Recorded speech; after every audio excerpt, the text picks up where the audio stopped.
There's a story about an artist who was sitting in a restaurant eating his meal when a woman spied him across the room and picked up her napkin, walked to his side, and said, "Excuse me, but would you mind drawing a picture on here and signing it for me?" "Not at all," said the artist. He took the napkin and in no time at all had drawn a picture, handed it back to her, and said, "That'll be $20,000. $20,000, said the woman. "Excuse me, but that only took you 30 seconds to draw." "No, my dear," said the artist, "that took a lifetime." And that artist was Pablo Picasso. Pablo Picasso is one name that is synonymous with the term modern art. Picasso was the leading influence and the most famous name in art throughout most of the 20th century. He was also one of the most prolific artists in history. He excelled in not just painting, but in sculpture, etching, ceramics, and even in stage design. He worked for over 80 years and, unlike many artists, achieved wealth and fame in his own lifetime. It was Picasso, along with his good friend Georges Braque, who invented the art style known as Cubism. It was Picasso who invented the technique of collage, and it was Picasso who invented an entirely original and imaginative way of looking at objects that requires equal imagination on the part of the viewer. Picasso's work was often ridiculed and despised. There were people who admired it, and there were, and are, people who found it ugly. But it can't be denied that the unconventional work of Pablo Picasso ushered in a new age in which art completely broke with history and tradition, and artists became free to make their own radical explorations. Picasso always saw himself as more than an artist. He saw himself as an inventor. He often wore overalls, and when he worked with his friend Georges Braque, they identified themselves with Orville and Wilbur Wright. Like the Wright brothers, Picasso was always venturing into new territories, trying out new ideas, defying the criticism of his contemporaries, and searching for new discoveries. The result was a lifetime of unpredictable and ever-changing works that are now among the most valued in the world. There have been more museums dedicated to his work alone than to any other artist. Picasso's life was as changeable and as unconventional as his work. He was a Spanish expatriate who settled in France, and because of his distaste for travel, remained there most of his life. He had a long series of mistresses and wives, fathered several children, some legitimate and some not, and bought and sold several luxurious homes and villas. He was as controversial politically as he was artistically, raising the ire of many people when he joined the Communist Party, but earning the admiration of many others with his condemnations of fascism and Nazism. He had a large circle of friends that included the leading figures in all the arts. Yet he was also reclusive and, towards the end of his life, almost impossible to see. He was known for his wit and his politeness. Yet, like many artists, he could suffer long periods of gloom and could be abrupt and rude. He had dark, piercing eyes, was only 5 feet 3 inches tall, but had a powerful body with strong muscles. Picasso believed in many superstitions, among them that work would keep him alive. He may have been partially right. He worked and lived until the age of 91. The life of Pablo Picasso began on October 25, 1881, when he was born in Malaga, Spain, to a father who was a professor of art and a mother who was known for her charm and intelligence. He was christened Pablo Picasso Ruiz, but he dropped the Ruiz when he was 20 in favor of his mother's maiden name, Picasso. Picasso's talent was apparent from a very early age. It was said he could draw before he could talk. When he was only 10 years old, his drawing showed remarkable technical skill. Yet, later in life, when visiting an exhibition of children's drawings, Picasso said, "When I was their age, I could draw like Raphael, but it took me a lifetime to learn to draw like them." Picasso's father and mother both encouraged him to draw. He once said of his mother's faith in him, "She said, if you become a soldier, you'll be a general. If you become a monk, you'll end up as Pope. Instead, I became a painter and wound up as Picasso." His father, too, had great ambitions for Picasso, hoping he would achieve success as an academic painter. At first, Picasso's father tutored him himself, but the boy soon surpassed his father's abilities. In 1895, the family moved to Barcelona, where his father enrolled him in a school of fine arts. Then, at the age of only 14, Picasso became an advanced student at the Royal Academy of Fine Arts in Madrid. Even then, he was experimenting with all the avant-garde styles that emerged at the turn of the century and was displaying the versatility that would mark his entire career. In 1897, his future fame in Spain seemed assured when he received honorable mention at the Fine Arts Exhibition in Madrid.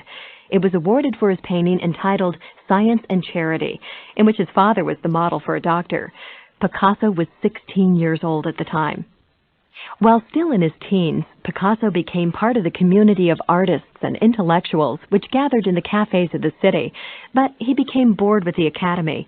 Finding the professors to be ignorant, he instead roamed the streets, making sketches of the cafes and brothels, and lingered in the Prado Museum, making copies of works by Goya and admiring El Greco and Velázquez. In 1898, he came down with scarlet fever and spent most of the year recuperating in a village with his best friend, Manuel Pilates. They rode about on mules, camped in the hills, and made sketches of the peasants in the beautiful landscape. Picasso returned to Barcelona the following year, a changed man. He had put on weight, he'd become independent, living in the countryside on his own, and he had made the decision to leave art school and defy his father. Instead, he went about town in a shabby black coat and hat, drawing the people of the streets and meeting his artist friends at the Four Cats Cafe, where they hung the portraits they'd painted of each other. They spent a lot of their time talking about Paris and making plans to visit.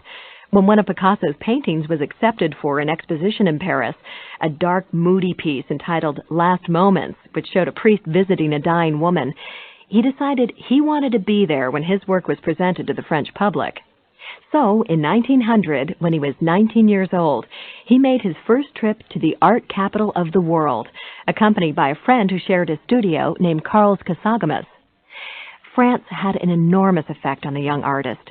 He began experimenting with Impressionism, Pointillism, and Symbolism, and was particularly attracted to the work of Henri Toulouse-Lautrec and Paul Cézanne. He discovered the bright colors of Van Gogh and began to work with pastels, watercolors, and oils. The following year, he developed his first original style, called the Blue Period. After 2 months in Paris, Picasso returned to Spain with his friend Casagemas, who was in grief over a failed love affair. He tried to distract and amuse his friend for a while, but he then took off for Madrid for a job as an editor of an art magazine. While he was in Madrid, Casagemas returned to Paris and, after trying to shoot the woman he loved, turned the gun on himself and committed suicide. Picasso was devastated. Not only had he lost a dear friend, but he had guilt over having abandoned him for the job in Madrid.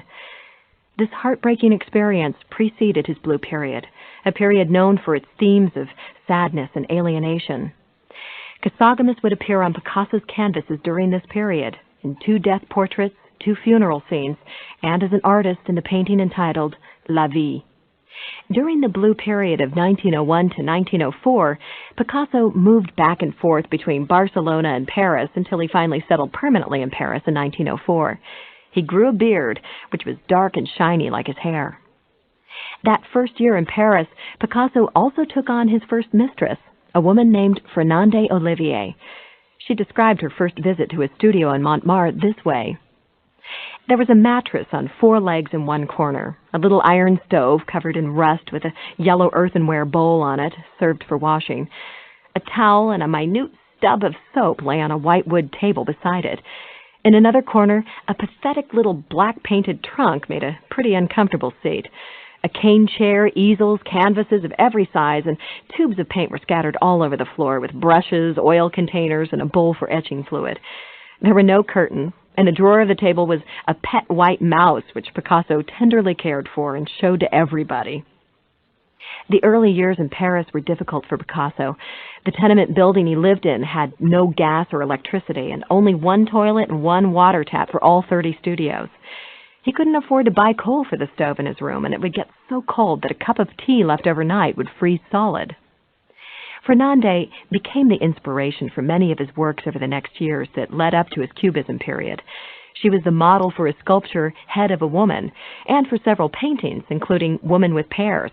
Picasso would work late at night and sleep during the day. While in Paris, Picasso also became friends with Gertrude Stein and her brother Leo, the two famous American expatriates who were the leading patrons of the arts in Paris, and whose home was a popular meeting place for avant-garde painters, writers, and poets. In 1906, Picasso painted a portrait of Gertrude Stein that gave him a great deal of difficulty. At the end of many sittings, he finally destroyed the painting, saying he could no longer see her. Then he started over and made a new painting in her absence. When he showed it to Stein, she complained that she didn't look like the portrait. Picasso simply responded, "But you will." Many years later, when Picasso was world famous and was commanding enormous fees for his work, Stein told him how amazed an art collector had been to find out that Picasso had given her her portrait for free. Picasso smiled and said, "He doesn't understand that at that time the difference between a sale and a gift was negligible." Towards the end of the same year he painted Stein's portrait, Picasso began work on Les Demoiselles d'Avignon, his first masterpiece, and a piece that would change the course of art history by introducing a new style called Cubism. We'll describe Cubism in more detail later on. During 1909 to 1912, Picasso began to work closely with the painter Georges Braque, developing what came to be known as analytical Cubism. He and Braque visited each other's studio every day, inspiring and assessing each other's work and collaborating on new styles and techniques, such as the collage. Braque once said they were like two mountaineers tied to the same rope. During these years, Picasso also took another mistress, a woman named Eva Guel. His pet name for her was Ma Jolie, my pretty one. She died in 1915 of tuberculosis, and the grief he experienced was evident in some of his works of the time, including the painting Harlequin. In that picture, an artist dressed as a half Harlequin, half Pierrot is before an easel holding an unfinished canvas before a black background.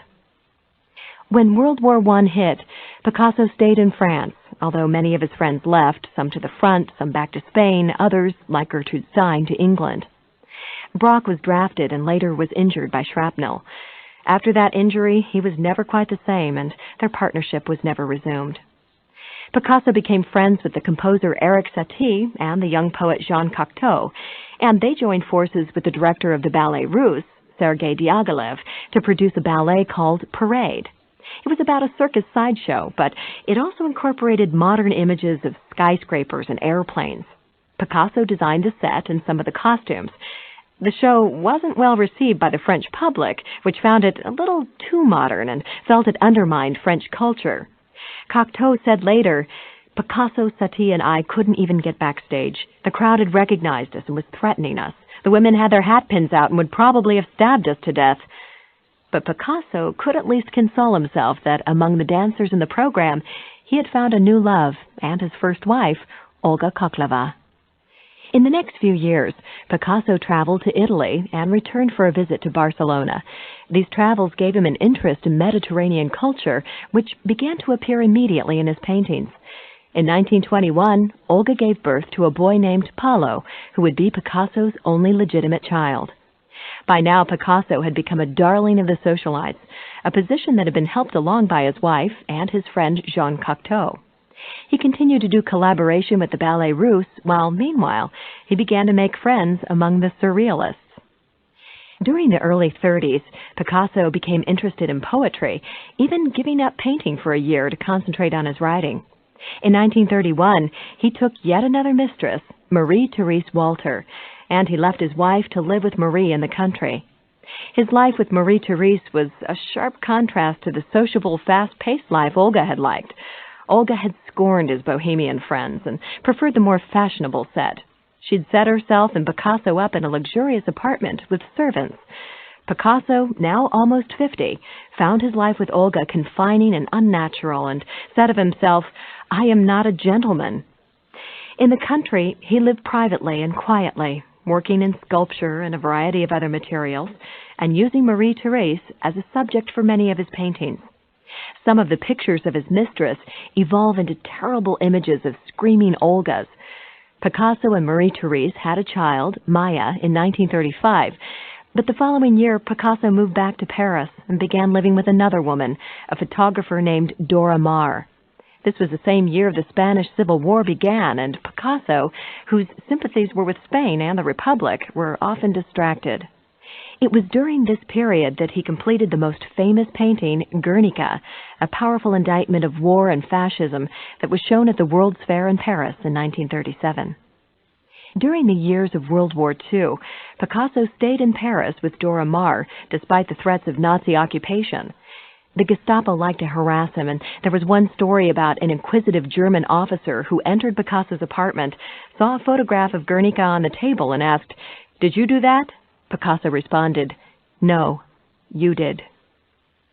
After the war, Picasso came into the open again, shocking people, with first his work of the last 5 years, and second by joining the Communist Party. There were demonstrations against him, particularly outside the galleries that showed his work. Meanwhile, he opened a studio to artist and writer friends, including Jean-Paul Sartre, to new artists, and even to American GIs. One new painter, Françoise Guillot, became the successor to Dora Maar. In 1946, Picasso moved with her to the Mediterranean, where she too, like the women before her, became the subject of his paintings.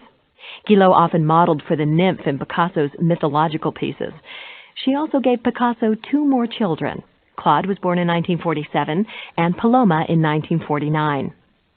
By now, Picasso was so famous that he attracted numerous visitors, including writers and artists and ordinary fans. He was encouraged by some of these people to involve himself in politics, and although he never became an all-out activist, he did contribute his work to various causes, not so much from a dedication to communism, but from a lifelong sympathy with the poor and oppressed. He continued to produce volumes of work, all of which brought the highest fees in the marketplace. Once, an American heiress visited his studio and, pausing before a recent painting, asked, "What does this picture represent?" Picasso answered, $200,000.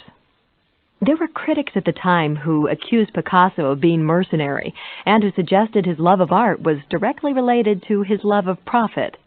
But Picasso seemed to have a sense of humor about the fabulous sums being demanded for his work, and he also was frequently generous with his art, once paying a poor artist 4 times the sum he wanted for a Picasso that the master had already identified as a fake. Friends dining with him at his home in the south of France asked why he himself had none of his own paintings hanging on his walls. Was it possible he didn't like his own work? "On the contrary," replied Picasso, "I like them very much. It's just that I can't afford them." In 1953, Françoise Guillot left Picasso, taking their 2 children with her, and he spent several years alone, dividing his time between Paris and his home in Cannes. In 1955, he moved to La Villa, California, a large sunny house in the hills above Cannes, surrounded by gardens with palm and eucalyptus trees. Goats grazed in his gardens, and his Afghan hound, Kabul, was always at his side. 3 years later, he also bought a 14th century chateau in Vauvenargues, 50 miles from the sea near Aix-en-Provence, which he used as a retreat. In 1961, at the age of 80, he married Jacqueline Roque, who became his muse for almost all of his later work. He sold his villa in Cannes when high-rise apartments went up nearby, and bought another one on a different hilltop with a view of the sea. There, his new wife sheltered him from visitors and the outside world. Even his own children and old friends had a difficult time arranging to visit him. Picasso was working right up until his death at the age of 91. When asked if it didn't tire him to stand for hours while painting, he replied, "No, that is why painters live so long. While I work, I leave my body outside the door, the way Muslims tail off their shoes before entering the mosque." Picasso died at his home in Mogan, France, on April 8, 1973. He and his last wife, Jacqueline, are buried together at the chateau in Vauvenargues that he purchased in 1958. His bronze statue, Woman with a Vase, was placed on his grave. At the time of his death, he'd been painting for 80 years and had a storehouse of 50,000 pieces of work, much of which, particularly the sculptures, had never even been seen. This work covered every medium in which he worked and every period of his career. Picasso was able to keep so much of his work in his private collection because from the 1920s on, he was able to sell individual works at very high prices, thus enabling him to become wealthy by selling only a few chosen pieces. The discovery of the works he'd kept private confirmed what the public had always known about Picasso, that he was astonishingly prolific and inventive, and that his contribution to modern art is unsurpassed. Picasso's work can be generally divided into 4, sometimes 5 periods. The first is referred to as his blue period. The second is the rose period. The third is called analytical cubism, and the fourth is synthetic cubism. These periods overlapped, and during each one he was always experimenting with new and different forms and styles. The blue period described a short period of Picasso's early works, from about 1901 to 1904. It's called the blue period, logically enough, because he worked with blue colors and tones. Blue at that time was considered a symbolic color.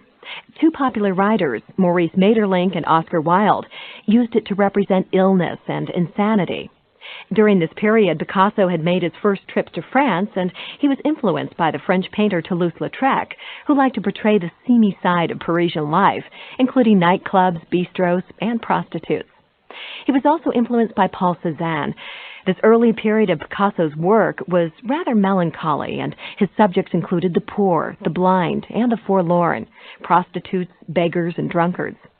A famous work from this period is The Old Guitarist, painted in 1903. The following year, in 1904, Picasso moved to France permanently and entered his next artistic period. The rose period was another short phase of work that followed the blue period and lasted from about 1905 to 1908.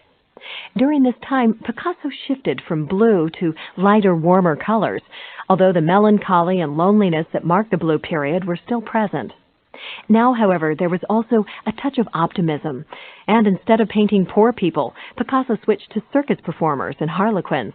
An example of his work from this period is 2 acrobats with a dog. In 1907, Picasso entered a third period, and he did so by creating one of his 2 most famous masterpieces, a piece that launched an entirely new style of art. This history-making painting marks the moment in art history when a break was made with all the art of the past. It was called Les Demoiselles d'Avignon. He painted it in 1907, and it's still considered today to be the most significant work in the development of Cubism and abstract art. Cubism was a term coined by the painter Henri Matisse when he criticized a painting by Braque as being made of endless little cubes. Cubism aims to represent objects more conceptually than realistically. It breaks them into geometrical units, or small cubes, and then depicts one object on the same canvas from a variety of angles. The object is virtually dismantled, then looked at this way and that way, all within the same picture. Les Demoiselles broke all previous notions of beauty and harmony in art. The figures are broken up into planes and sharp edges. The 5 nude female figures are jagged and distorted. It was characteristic of Picasso's work almost throughout his life that he painted women in a somewhat violent style, which many had found offensive. The figures in Les Demoiselles also have masklike faces, a reflection of Picasso's growing interest in primitive art, including African tribal masks. Another of his interests at the time was Cézanne's idea that all of nature could be reduced to a few basic shapes. For example, the cone shape of trees, a sphere for a body, a block for a head. Cézanne had died in 1907, and an exhibition of his works was the biggest attraction in Paris. It inspired Picasso to begin integrating geometric shapes into his own work. Les Demoiselles combined the Cézanne geometric influence with the influence of African art. It shocked people, not just by its style, but by its content. The women in the painting were not conventional women, but prostitutes.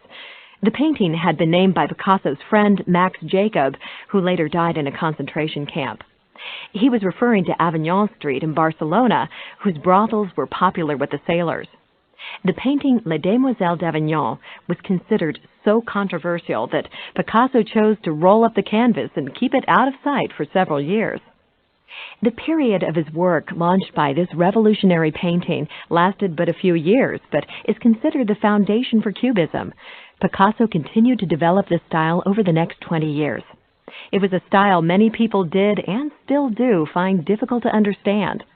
Picasso considered such lack of understanding to reflect a certain ignorance and dullness. Once, when an American told him that he didn't like modern paintings because they were unrealistic, Picasso didn't at first respond. But when the young man later showed Picasso a wallet-sized photo of his girlfriend, the artist snapped, "My, is she really as small as that?" Yet, besides his exasperation with the occasional lack of appreciation from his innovative style, Picasso also had a sense of humor about his own radical techniques. There's a story about a friend who found the artist staring disconsolately at a painting on an easel. Trying to cheer him up, the friend commented on how great the painting was. "No," said Picasso, "the nose is all wrong. It throws the whole picture out of perspective." The friend replied, "Well, then why not alter the nose?" To which Picasso responded, "Impossible. I can't find it." The brief phase in which Picasso painted Les Demoiselles d'Avignon was followed by a period in which he helped invent and explore what is called analytical cubism. This style involved ways of representing three-dimensional objects on a two-dimensional surface by means of overlapping planes. Two well-known works of this period include the painting Ambroise Vollard and the sculpture Woman's Head, both produced around 1909. A few years later, by 1912, Picasso and his friend Georges Braque were inventing yet another form of cubism called synthetic cubism. This style involved the use of not just paint, but other synthetic materials to create pictures and sculptures. Materials Picasso used included rope, chair caning, sand, newspaper print, sheet music, postage stamps, and wallpaper. It was during these years that he created the collage, an innovation that was critically important to the development of modern art. His most important painting of this period is The Three Musicians.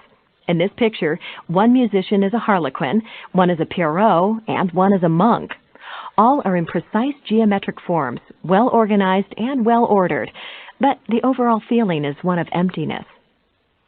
During the 1920s, Picasso experimented further, sometimes working in the Cubist style and sometimes venturing into new styles and techniques.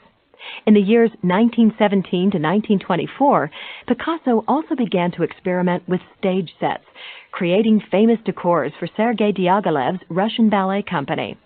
Then, in the 1930s, he began to experiment with surrealism, which included techniques like double images and objects being metamorphosed or changed into other objects.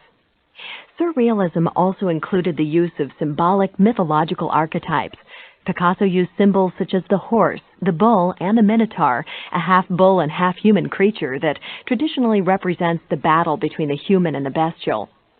It was in this period, in 1937, that he produced his second great masterpiece and one of the most political and controversial paintings in history.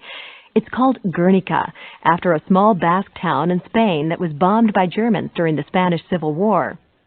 Picasso, like all people of the time, was horrified by this surprise attack on innocent citizens who were gathered at the marketplace in the middle of the afternoon.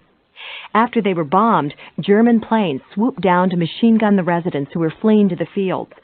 In response, in 1937, Picasso painted an enormous black and white mural, 26 feet wide and 11 feet long, that depicts the atrocities of the war and is an open condemnation of fascism. The images are powerful and unforgettable. A woman cradling a dead baby, a gored horse, a fallen soldier, a burning building, and a bull who gives us hope that he and we may triumph over the aggressor yet. Guernica was hung at the Museum of Modern Art in New York and was returned to Spain, at Picasso's wish, only after democracy had been restored. It's now at the Prado Museum. It was during the 1930s that Picasso also accomplished his most important work in sculpture. During World War II, Picasso stayed in occupied Paris and worked on portraits, still lifes, and city scenes. When the war was over, he moved to the south of France, where he became interested in the cultural history of the Mediterranean area and began to fill his works with mythological creatures like nymphs, satyrs, fauns, and centaurs. His work became less political and gentler in tone. A famous example of this period is a painting called La Joie de Vivre, which he completed in 1946. He also experimented with ceramics and lithography during these post-war years. In 1949, after he joined the Communist Party, Picasso created the Dove lithograph for the World Peace Congress. Ever since, his dove has been a worldwide symbol of peace, gaining special popularity in the United States during the anti-war period of the late 1960s and early 1970s.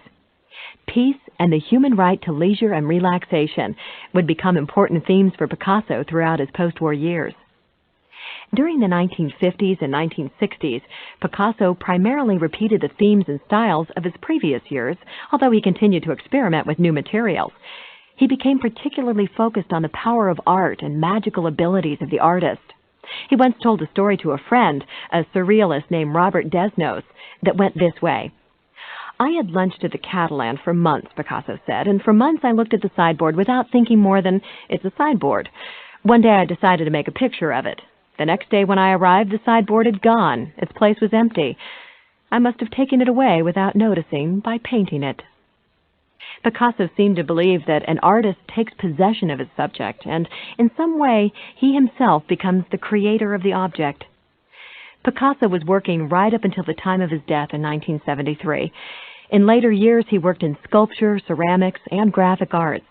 He worked less quickly than he had when he was younger, but he worked with the same concentration and passion, fueled partly, no doubt, from the conviction that as long as he worked, he would live. Today, there's little doubt that his work did indeed give Picasso immortality. His contribution to art is unmatched in this century. First and foremost, he was the creator of Cubism, the first totally abstract art movement. In addition, for nearly 80 of his 91 years, his work contributed to and paralleled the development of all modern art. He expanded our very definition of art. Art was no longer simply imitative, it was innovative.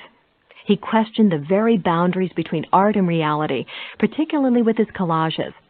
And because his work was so new and radical, it influenced virtually all 20th century artists. Pablo Picasso broke all the rules artists had followed since the Renaissance. After Picasso, the worldview of what art was, and could be, became almost limitless.